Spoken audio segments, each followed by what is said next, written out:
தேவனுடைய வார்த்தையை வாசித்து தியானிக்க கர்த்தர் நமக்கு கிருபை தருவாராக. இன்று நம்ம பார்க்க போறது வந்து திருமண உலகம். திருமண உலகம் அல்லது இல்லற உலகம். இந்த இந்த முழு உலகத்தையும் இயக்குகிற அதிகாரத்தை கர்த்தர் வைத்திருக்கிறார். அதை மனிதனுக்கு கொடுத்தார். முழு உலகத்தையும் ஆண்டு கொள்ளுகிற அதிகாரத்தை கொடுத்தார். அதை எந்த எதற்குள்ள அதை கொடுத்தாருன்னா திருமணத்திற்குள்ள கொடுத்தார். திருமணத்துக்கு வெளியே உலகம் கிடையாது. திருமணத்துக்கு வெளியே தாறுமாறு அசுத்தம் அது இருக்குது. திருமணத்திற்கு உள்ளே அது ஒரு அற்புதமான ஒரு உலகம், ஆச்சரியமான ஒரு உலகம். அந்த உலகம் வந்து நித்தியமான ஒரு உலகம். இன்றைக்கு நம்ம அதை தான் பார்க்க போறோம். ஆதாமுக்கு கர்த்தர் முதல்ல திருமண உலகத்தை கொடுத்தார், திருமண உடன்படிக்கையின் வழியாக. இந்த உடன்படிக்கையை பற்றி வேதம் என்ன சொல்லுகிறதுனா, பாவமில்லாத காலத்தில் தேவன் ஏற்படுத்தின முதல் உடன்படிக்கை. அதை நம்ம ஏற்கனவே வாசித்திருக்கோம். ஏசாயா 54:10 அந்த வசனம் வந்து நமக்கு என்ன சொல்லுகிறது? ஏசாயா 54:10 அந்த வசனத்தை பாருங்க. அது சமாதான உடன்படிக்கை அப்படின்னு சொல்லியிருக்கு.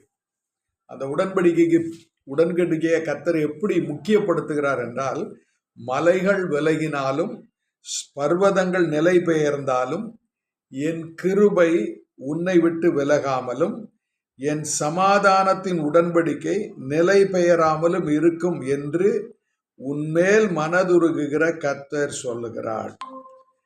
இந்த அதிகாரம் முழுவதும் துவங்கும் போதே அதாவது பிள்ளை பேரை பற்றி பேசுது. பிள்ளையை பெற்றெடுக்கிறது கணவன் மனைவியும் தான். ஒரு கணவனும் மனைவியும் திருமணத்தில் இணைந்த பிறகு பெற்றெடுக்கிற ஒரு பாக்கியம் என்னன்னா அது வந்து குழந்தைகள். இங்கே அந்த குழந்தையை பெற்றெடுக்கிற இந்த உடன்படிக்கைக்கு பேரு பாவமில்லாத காலத்தில் தேவன் ஏற்படுத்தின முதல் உடன்படிக்கை. உடன்படிக்கை என்பது என்ன அப்படின்னா, தேவனே நமக்காக மனிதர்களுக்காக அதை ஏற்படுத்துவது. மனிதர்கள் ஏற்படுத்துவதல்ல. மனிதர் ஒருத்தரோட ஒருத்தர் ஏற்படுத்தினா அதுக்கு பேர் ஒப்பந்தம், கான்ட்ராக்ட்னு சொல்லுவாங்க. இங்க மனிதர்கள் ஏற்படுத்தல. அதாவது கணவனும் மனைவியும் ஒருத்தருக்கு ஒருத்தர் ஒப்பந்தம் போட்டுக்கல. இங்க கணவன் மனைவி ஒப்பந்தம் போடாம குடும்பத்தோட, அதாவது கணவன் மனைவியோட கடவுள் தேவன் வந்து ஒப்பந்தம் பண்ணுகிறார். அதாவது ஒரு உடன்படிக்கை செய்கிறார். அந்த உடன்படிக்கை வந்து கடவுள் செய்யறதுனால அதை மனிதர்கள் என்ன செய்ய முடியாது. அது பிரிக்க முடியாதது, மாற்ற முடியாதது.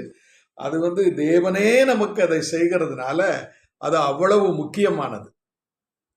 இந்த திருமண உலகம் அப்படிங்கிறது வந்து கணவன் மனைவி, அப்புறம் அவங்களுடைய பிள்ளைகள், அவருடைய பெற்றோர், உறவினர், இப்படி அது விரிந்து கொண்டே போகும். அவர் வாழும் சமுதாயம், அவருடைய தேசம், அப்போ இந்த உலகம் அப்படி போகும்.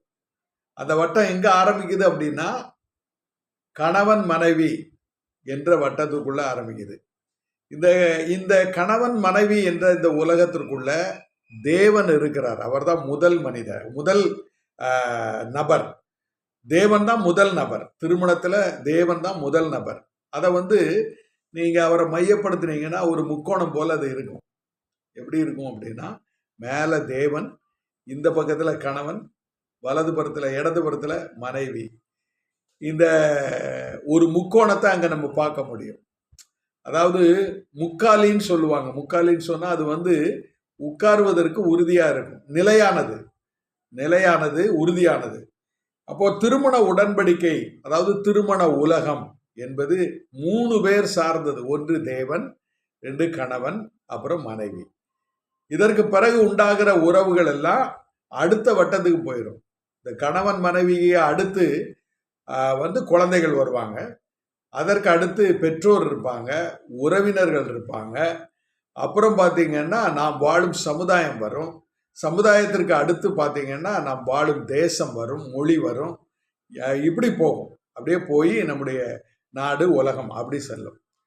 இதை நீங்க வந்து புரிந்து கொள்ளணும். இந்த உலகம் எங்கே இயங்குகிறதுனா குடும்பத்திற்குள்ளே இயங்குகிறது.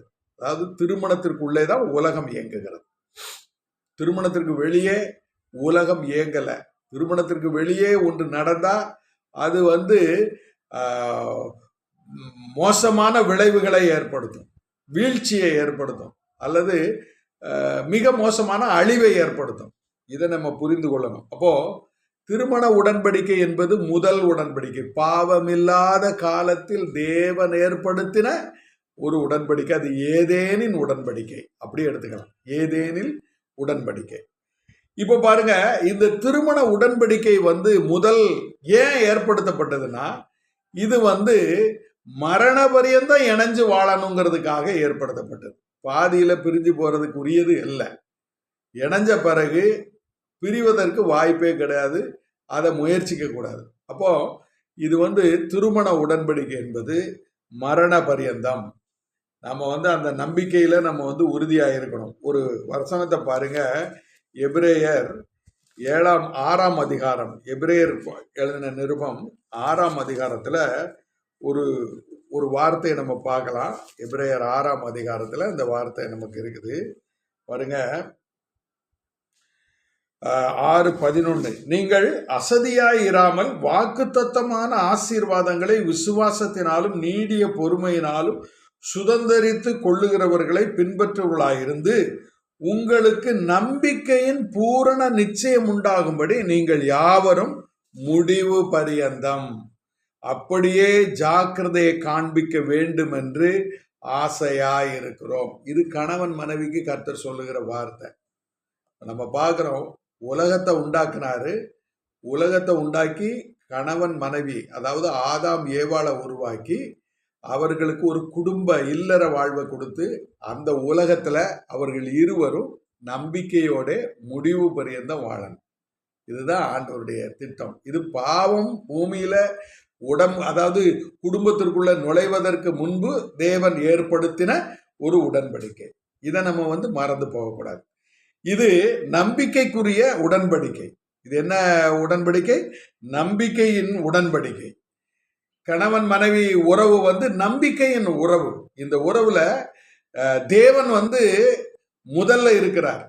கணவன் மனைவி 2 பேரும் அந்த நம்பிக்கைக்கு பாத்திரமா சாட்சியா வாழணும் அப்படின்னு சொல்றார்.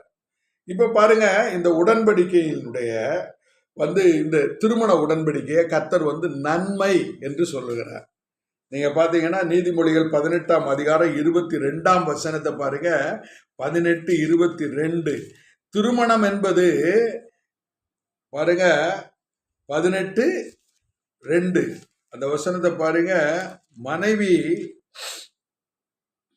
வந்து மனைவியை கண்டடைகிறோம், நன்மையானதை கண்டடைகிறான். அப்போ நன்மை திருமண உறவு, அதாவது திருமணம் இந்த உலகத்துல கணவனுக்கு மனைவி நன்மை, மனைவிக்கு கணவன் நன்மை.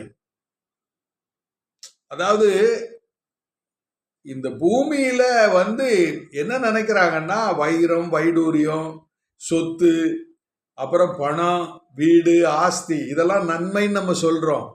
ஆனா இந்த நன்மைக்கு முன்னால முதல் நன்மை என்ன தெரியுமா? கணவன் மனைவி. அதாவது ஒரு மனைவிக்கு கணவன் நன்மை, மனைவிக்கு கணவன் நன்மை, கணவனுக்கு மனைவி நன்மை. அப்போ திருமண உறவுல நாம முதல்ல போற்றுகிற நன்மை எது? கணவன் மனைவி. இப்போ மனைவி வந்து என்ன சொல்லணும்? கணவனை பார்த்து எனக்கு கிடைச்ச பெரிய நன்மை என் புருஷன் தான். புருஷன் வந்து மனைவியை பார்த்து எப்படி சொல்லணும்? எனக்கு கிடைச்ச பெரிய நன்மை, கர்த்தர் தந்த பெரிய நன்மை என் மனைவி தான். ஏன்னா என்னுடைய மனைவி எனக்கு கர்த்தர் தந்த பரிசு அப்படின்னு நம்ம எடுத்துக்கணும். அப்போ நம்ம மனநிலையில இது தேவன் நமக்கு ஏற்படுத்தின உடன்படிக்கை. அவரே முதல் நபராக இருக்கிறார். ஆகையினால சாட்சியாக இருக்கிறார். உண்மையாக இருக்கணும், நம்பிக்கையாக வாழணும். 2வது, தேவன் எனக்கு தந்த இந்த கணவன் மனைவி பெரிய நன்மை. இந்த உலகத்தில் எனக்கு இருக்கிற ஆஸ்தி சம்பத்து அந்த தொழில் இதை வந்து மற்ற எந்த ஒரு ஐஸ்வர்யத்தை காட்டிலும் எனக்கு பெரிய நன்மை என் மனைவி என் கணவன். இந்த 2ஐயும் நம்ம உணர்ந்துட்டோம்னா இல்லற வாழ்க்கையில பேராசீர்வாதம். கண்ணை அலைய விடாம கணவன் மனைவி பெரிய நன்மை. 2வது, நம்ம தோழன் தோழி, அது ரொம்ப முக்கியமானது. கணவன் மனைவி வந்து தோழன் தோழி நீங்க பாத்தீங்கன்னா ஆதியாகமம் 2ஆம் அதிகாரம் 18ஆம் வசனம் என்ன சொல்லுதுன்னா, ஏற்ற துணை அப்படின்னு சொல்லுது. ஏற்ற துணை. இந்த துணையில என்ன இருக்கு அப்படின்னா, ஏற்ற உதவியாளர், ஏற்ற சமயத்துல ஏற்ற உதவி. அந்த உதவி அதற்கு மேல அது கூட்டவும் முடியாது, குறைக்கவும் முடியாது. அப்ப கணவன் மனைவி என்பது என்றால் என்னன்னா, உற்ற துணை, ஏற்ற உதவி, இன்னும் சொல்ல போனா தோழன் தோழி. நமக்கு நம்ம கணவன் மனைவி எப்படி ஃப்ரெண்ட்ஸ் உட்கார்ந்து ஜாலியா பேசிக்கிட்டு இருப்பாங்களோ அப்படி அது பேசுவதில் துவங்குது, உறவாடுவதில் துவங்குது. இன்னைக்கு திருமணம் ஆகிறதுக்கு முன்னால நிறைய பேசுவாங்க, நிறைய சுத்துவாங்க, நிறைய இடங்களுக்கு போவாங்க. ஆனா திருமணம் முடிஞ்ச பிறகு வீட்டுக்குள்ள போட்டு பூட்டிடுவாங்க. கணவன் மனைவியை வீட்டுக்குள்ள போட்டு பூட்டிடுவாங்க. 1-2 பிள்ளைகள் பிறந்த பிறகு அந்த அம்மாவுக்கு அந்த ஐயாவுக்கு வெளியில போறதுக்கு விருப்பமே இருக்காது, வீட்டுக்கு வர்றதுக்கும் விருப்பம் இருக்காது. ஆண்டவர் என்ன சொல்றாருன்னா, உன்னுடைய முதல் தோழன் தோழி உன்னுடைய மனைவி, உன்னுடைய கணவன். அப்போ ஆண்டவர் அதை எப்படி அமைத்திருக்கிறார்? அந்த திருமண உலகம் என்பது தோழமையான ஒரு உலகம். கணவனும் மனைவியும் கரங்கோர்த்து நடக்கணும். இந்திய கலாச்சாரத்தில், அதிலும் தமிழ் கலாச்சாரத்தில் கையை பிடிச்சிட்டு நடக்கிறது அருவருப்பா நம்ம நினைக்கிறோம். இல்லை, அந்த கரங்களை பிடித்து நடக்கிறதுனா கரங்களை பிடிச்சிட்டு நடக்கிறது இல்லை, நாம மனதால இணையணும். எனக்கு பேசுறதுக்கு ஒரு தோழி இருக்கா வீட்டில், எனக்கு ஒரு தோழன் இருக்கிறாரு, மனம் திறந்து பேசணும், எல்லா காரியங்களையும் பேசலாம், விட்டு கொடுத்து பேசலாம். இந்த ஒரு மனப்பக்குவம் கணவன் மனைவிக்கு வரணும். கணவன் மனைவியை அடிமையா பார்க்கப்படாது, மனைவி கணவனை ஒரு கைப்பாவையா பார்க்கக்கூடாது. 2 பேரும் தோழன் தோழி என்பதை நம்ம புரிந்து கொள்ளணும். வேதம் என்ன சொல்லுதுன்னா, மல்கியா 2ஆம் அதிகாரம் 14ல உன் உடன்படிக்கையின் மனைவி தோழியமானவள் சொல்லியிருக்கு. அப்போ திருமண உறவுக்குள்ள, திருமண உலகத்திற்குள்ள அந்த சிநேகிதம், அந்த அன்பு, ஒருவரை ஒருவர் உயிரை போல நேசிப்பது. இப்போ நம்ம உலக பிரகாரமா சொன்னா ஐ லவ் யூ அப்படின்னு சொல்லுதாங்க. ஒவ்வொரு நாளும் கணவன் மனைவியும் ஒருத்தர் பார்த்து 100 முறை சொல்லலாம், I love you, I love you சொல்லணும். நீங்க மனைவியை பார்த்து நீங்க ஒரு முறை ஐ லவ் யூ அப்படின்னு சொல்லுங்க, ஐ லவ் யூ டார்லிங் சொல்லுங்க, அவங்க அப்படியே மெழுகா உருகிடுவாங்க. வெக்கமா இருக்கு அவங்களுக்கு அதை சொல்றதுக்கு. உங்களுடைய தோழன், உங்களுடைய தோழி, உங்க புருஷனை பார்த்து ஐ லவ் யூ டியர் அப்படின்னு சொல்லி பாருங்க, உங்களுக்கு நிறைய சேலை வரும், நிறைய துணிமணிகள் வரும், அந்த கடினமான வார்த்தை வராது. நான் திரும்ப திரும்ப சொல்றது என்னன்னா, உங்க மனைவிய உங்க கணவனை ஐ லவ் யூன்னு சொல்லலைன்னா நீங்க ஆண்டவரை பார்த்து எப்படி சொல்ல முடியும்? ஐ லவ் யூ லார்ட் அப்படின்னு சொல்ல முடியுமா? உங்க வீட்டில் உங்க மனைவிட்ட சொல்லுங்க, உங்க கணவன்கிட்ட சொல்லுங்க. இந்த ஐ லவ் யூங்கிற வார்த்தை குடும்ப வாழ்க்கையை அப்படியே அமைதிப்படுத்திடும், அப்படியே உப்பால் சாரமேறினதா மாத்திரும். தோழன் தோழி என்கிற வார்த்தைக்குள்ள என்ன இருக்குன்னா, நான் உன்னை நேசிக்கிறேன் என்று கையை பிடிச்சு கண்ணை பார்த்து சொல்லணும், உள்ளத்துல இருந்து சொல்லணும். நீங்க சொல்லி பாருங்க, இது ஒரு மந்திர சொல். நான் உங்களுக்கு சொல்றேன், உங்க குடும்ப வாழ்க்கையில இது ஒரு மந்திர சொல். ஆனா சொல்ல ரொம்ப சங்கடமா இருக்கும். ஏன் சங்கடப்படணும்? சொந்த புருஷன் தானே. பாருங்க, 1 கொரிந்தியர் 7ஆம் அதிகாரம், 1 கொரிந்தியர் 7ஆம் அதிகாரத்துல அப்போஸ்தலனாகிய பவுல் சொல்றாரு. நீங்க 1 கொரிந்தியர் 7ஆம் அதிகாரத்துக்கு வாங்க. அங்க என்ன சொல்லியிருக்காருன்னா, 2ஆம் வசனம் 7:2, ஆகிலும் வேசித்தனம் இராதபடிக்கு அவனவன் தன் சொந்த மனைவியையும் அவளவள் தன் சொந்த புருஷனையும் உடையவளாயிருக்க வேண்டும். நீங்க ஒவ்வொரு நாளும் ஒரு 10 முறை ஐ லவ் யூன்னு சொல்லுங்க. காதலிக்கிறவங்க சொல்லுவாங்க, அது திருமணத்துக்காக ஏமாத்துறதுக்காக சொல்றாங்க. ஆனா திருமணத்துக்கு பிறகு ஐ லவ் யூ சொல்ல முடியுதா? அது முடிய மாட்டேங்குன்னு. நல்லா சாப்பிடும் போது சாப்பிட்டு முடிச்ச உடனே இன்னைக்கு சாப்பாடு சூப்பரா இருந்தா ஐ லவ் யூ டார்லிங் அப்படின்னு சொல்லுங்க. இன்னைக்கு நீ வந்து இந்த ட்ரெஸ்ஸில் ரொம்ப நல்லா இருக்கிற, ஐ லவ் யூ. ஏங்க இன்னைக்கு ரொம்ப நல்லா இருக்கீங்க, உங்களை பார்க்கும்போதே நல்ல சிரித்த முகமா இருக்கீங்க, உங்களை எனக்கு ரொம்ப பிடிச்சிருக்கு, ஐ லவ் யூ அப்படி சொல்லுங்க. திருமண வாழ்க்கையில டெய்லி ஐ லவ் யூ 100 முறையாவது சொல்லணும். நீங்க சொல்லி பாருங்க, அது வந்து பெரிய மாற்றத்தை உங்க குடும்ப வாழ்க்கையில கொண்டு வரும். திருமண உலகத்தில் நான் உன்னை நேசிக்கிறேன் என்ற வார்த்தைய நீங்க சொல்லிக்கிட்டே இருக்கணும். கணவனை பார்த்து, மனைவியை பார்த்து, கண்ணை பார்த்து சொல்லணும். ஏன்னா ஏற்ற துணை, உற்ற துணை, உதவியாளர், உறுதுணையாளர், என்ன தேற்ற ஆதரவு, ஏற்ற சமயத்துல எல்லா விதமான காரியத்திலும் வெளிப்படையா அந்தரங்கமா எல்லா காரியத்திலும் உதவுகின்ற ஒரு கரம், உதவுகின்ற ஒரு உறவு, உறவுகின்ற ஒரு துணை, உறவுகின்ற ஒரு வந்து உடல். புரியுதா உங்களுக்கு? அதை நம்ம நேசிக்கணும். ரெண்டாவது பாருங்க, இந்த உடல் வந்து அணைப்பதை, அதாவது அரவணைப்பதை விரும்புகிறது. உடல் வந்து உடலும் மனமும் அரவணைப்பதை விரும்புகிறது. இன்னும் பாருங்கன்னா நெருக்கமா உட்கார்ந்து இருக்க விரும்புகிறது. திருமண வாழ்க்கையில கணவனும் மனைவியும் சேர்ந்து உட்காரணும். பஸ்ஸில் ஏறும்போது சீட்டு பிடிக்க 2 பேரும் ஓடி இந்த முனையில் ஒருத்தர் அந்த முனையில் ஒருத்தர் உட்கார்றதுக்கு முயற்சிக்க கூடாது. பஸ் ஸ்டாண்டுக்கு போய் சீட்டு காலியாக இருக்கிற ஒரு பஸ்ஸில் 2 பேரும் சாஸ்வதமாக பிள்ளைகளை வச்சு ஒரு சீட்டில் உட்காரணும். இன்னொருத்தர் பக்கத்தில் போய் உட்கார்றதுக்கு நாமே வந்து அந்த பரபரப்பை உண்டாக்கக்கூடாது. நீங்கள் செய்து பாருங்களேன். பிரயாணத்தில் 2 பேரும் ஒன்றா உட்கார்ந்து அப்படியே போங்க. என்னத்தை பேச, என்னத்தை சொல்ல, பேசினா சண்டை வந்துடுது அப்படின்னு நினைக்கிங்க.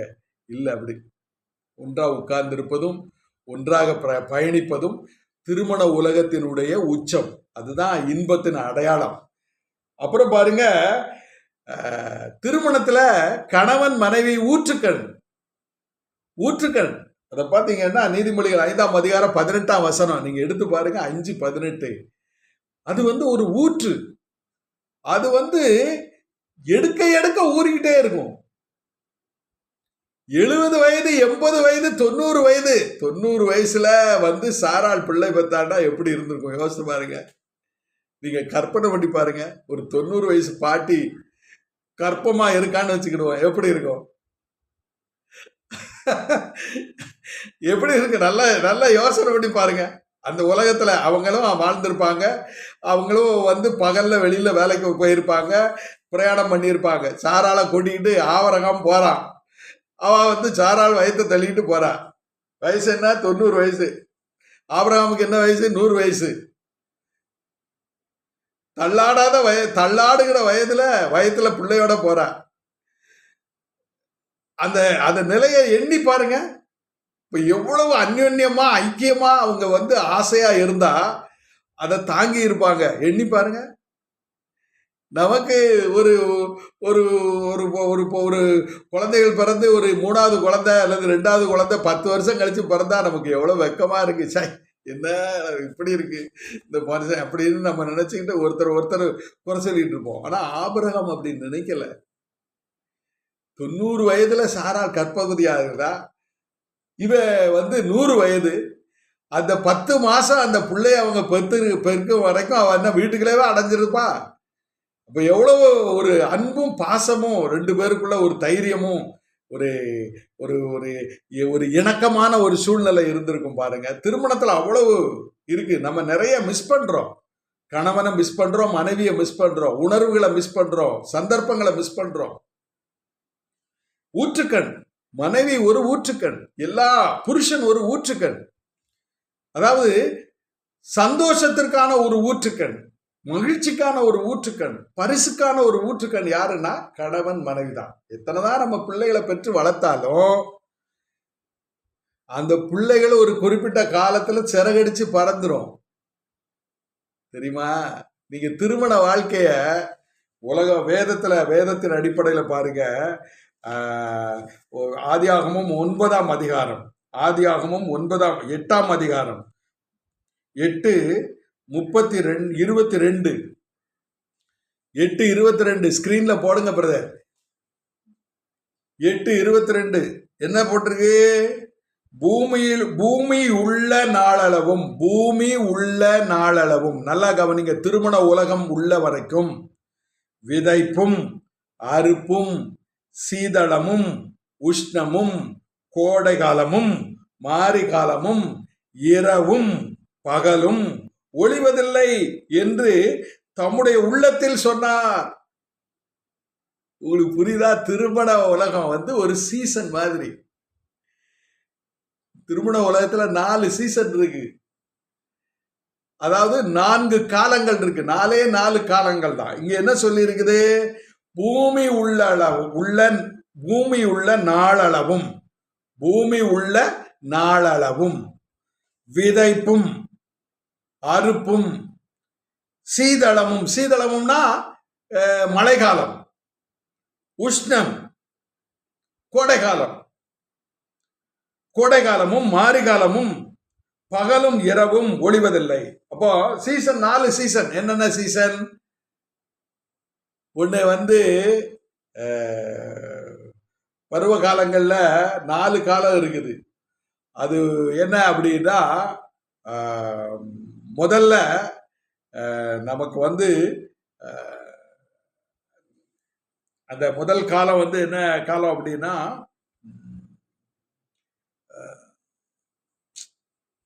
இல்லை டக்குன்னு சொல்லுவாங்களே, வசந்த காலம். வசந்த காலம், வசந்த காலம்னா என்ன? அந்த வசந்த காலத்துல பாத்தீங்கன்னா நல்ல மழை பெய்யும், பூமி குளிர்ச்சியா இருக்கும், இலை தாவரங்கள் எல்லாம் செழித்து வளரும். அந்த நாட்கள்ல பாத்தீங்கன்னா மழை பெஞ்சிட்டே இருக்கும். அதுக்கு பேர் வசந்த காலம். திருமணத்துல முதல் 2 வருஷம் வசந்த காலம். கணவன் மனைவி ஜாலியா வாழுவாங்க. வசந்த காலம் முதல் 2 வருஷம். அதுக்கு அடுத்த வருஷம் அடுத்த காலம் கோடை காலம். இந்த கோடை காலம் அறுவடை காலம்னு சொல்லுவாங்க. அறுவடை காலம், விதைப்பும் அறுப்பும். அப்ப முதல்ல வசந்த காலம், 2வது அறுவடை காலம். 2 வருஷம் ரொம்ப மகிழ்ச்சியா இருந்த உடனே முதல் குழந்தை பிறக்கும், அது அறுவடை காலம், அது கோடை காலம். 3வது ஒரு காலம் இருக்கு, அந்த காலம் இலையுதிர் காலம். இலையுதிர் காலம், இலையுதிர் காலம்னா என்ன? நம்ம பிள்ளைகளை பெற்று வளர்த்து 22 வயசு 23 வயசு வந்த உடனே ஒரு நல்ல படிப்பு படிச்சு வேலைக்கு போற உடனே திருமணம் பண்ணி விட்டுருவோம். அதுக்கு சிறகடிச்சு பறந்துடும். அதுக்கப்புறம் நம்மகிட்ட வருமா? அது வராது. என்னைக்கோ ஒரு நாள் ஒரு விசிட்டுக்கு வரும். ஒரு பண்டிகை நாளில், ஒரு நல்ல நாள் பல நாளையில் வரும். 2 நாள் இருக்கும். அதுக்கப்புறம் எங்களுக்கு நேரம் இல்லை, வேலை லீவு கிடையாதுன்னு சொல்லிட்டு ஓடிடும். அது இலையுதிர் காலம். 4வது காலம் என்ன காலம்? குளிர்காலம். இந்த குளிர்காலம் என்ன தெரியுமா? கடைசியா கணவன் மனைவியும் பிள்ளைகளெல்லாம் படிக்க வச்சு எல்லாம் கல்யாணம் பண்ணி அனுப்பி விட்டுட்டு கடைசியா இருக்கிற காலம் குளிர்காலம். வேதம் என்ன சொல்லுது? பூமி உள்ள நாளளவும் விதைப்பும் அறுப்பும் சீதளமும் உஷ்ணமும் கோடைகாலமும் பாரிகாலமும் ஈரமும் பகலும் ஒளிவதில்லை என்று தம்முடைய உள்ளத்தில் சொல்லி கொண்டார். திருமண உலகத்துல 4 காலங்கள் தான் இருக்கு. 1 வசந்த காலம், 2 கோடை காலம், 3 இலையுதிர் காலம், 4 குளிர்காலம். இப்ப நான் சொல்றேன் பாருங்க, முதல் 2 வருஷம் பாத்தீங்கன்னா சூப்பரா லைஃப் போகும். உனக்கு நான், எனக்கு நீ, ஒருவருக்கு ஒருவர் கொஞ்சி கொலாவி அவ்வளவு சந்தோஷமா இருப்போம். ஏன்னா எந்த சச்சரவும் இருக்காது. ஒருத்தருக்கு ஒருத்தர் தாங்கி தாங்கி நடக்கிறது. என் புருஷன் என்ன நினைப்பாரோ, என் மனைவி என்ன நினைப்பாளோ, சாயந்தரம் வரும்போது பூவோட வர்றது, அல்வாவோட வர்றது, ஐயோ அதை ஏன் கேட்கிய, அங்கங்க கூட்டிட்டு போறது, சிரிக்கிறது, விளையாடுறது பயங்கரமா இருக்கும். ஒரு புள்ள பிறந்த உடனே சீக்கிட்டு இருக்கும். ஏன்னா பிள்ளை மேல மனைவி கூடுதல் கவனம் செலுத்த ஆரம்பிப்பா. இந்த ஆள் தனியா நிற்பாரு, கிடந்து கஷ்டப்படுவார். அது கோடை காலம் ஆரம்பிச்சுட்டு பிள்ளை பிறந்த உடனே கோடை காலம் 1-2 பிள்ளைகள் பிறக்கும். அதற்கப்புறம் பாருங்க, இந்த பிள்ளைகளை வளர்க்கறதற்காக அந்த கோடை காலமும் அந்த இலையுதிர் காலமும் சேர்ந்து ஒரு நீண்ட காலமா இருக்கும். இந்த இலையுதிர் காலம்னா என்ன? பிள்ளைகள் பருவம் அடைந்த உடனே அது உதிர்ந்து குடும்பத்திலிருந்து விலகி போயிடும். அவங்க தனி குடும்பமா மறந்துடுவாங்க. அப்போ அந்த கோடை காலமும் இந்த காலத்துல பாத்தீங்கன்னா இலையுதிர் காலம் வரைக்கும் ஒரு நீண்ட காலம், ஒரு 20 வருஷம் 25 வருஷம் பிள்ளைகளுக்காக நம்முடைய வாழ்க்கையை ஊற்றி வாழ்ப்போம். அப்பதான் நிறைய பிரச்சனைகள் வரும், தேவைகள் அதிகமாகும், நிறைய பிரச்சனைகள் வரும். ஒருத்தருக்கு ஒருத்தர் புகார் பண்ணுவோம், அது சரியில்லை, இது சரியில்லை, அது வேணும், இதை வாங்கணும், இப்படி நிறைய நெருக்கடிகள் உண்டாகும். பிரியமான தேவனுடைய பிள்ளைகளே, இந்த இந்த கோடை காலத்திற்கும் இந்த இலையுதிர் காலத்துக்கும் இடையில 23 வருஷம் 30 25 வருஷம் இருக்கும். அதுக்கப்புறம் பிள்ளைகளுக்கு திருமணம் பண்ணி வைப்போம். அப்புறம் அவைகள் பறந்துடும். அதுக்கப்புறம் இலையுதிர் காலத்துக்கு பிறகு குளிர்காலம் வரும். கணவன் மனைவியுமா உட்கார்ந்துருப்பாங்க. என் மூஞ்ச நீ பாரு, ஓ மூஞ்ச நான் பார்க்க. வீட்டில் ஒரே நச்சு சண்டை, எதுக்கெடுத்தாலும் வாக்குவாதம். நான் ஆண்டவர் என்ன சொல்றார் தெரியுமா?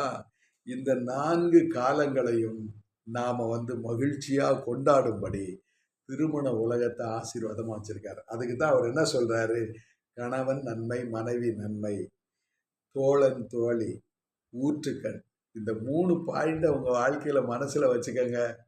எந்த கடினமான சூழ்நிலையிலும், எந்த நெருக்கடியான சூழ்நிலையிலும், எவ்வளவு பெரிய புயல் வீசினாலும், எவ்வளவு பெரிய அலை வெள்ளம் நம்ம வீட்டு மேல மோதினாலும் அது அசையாது. என் கணவன் எனக்கு நன்மை, என் மனைவி எனக்கு பெரிய நன்மை.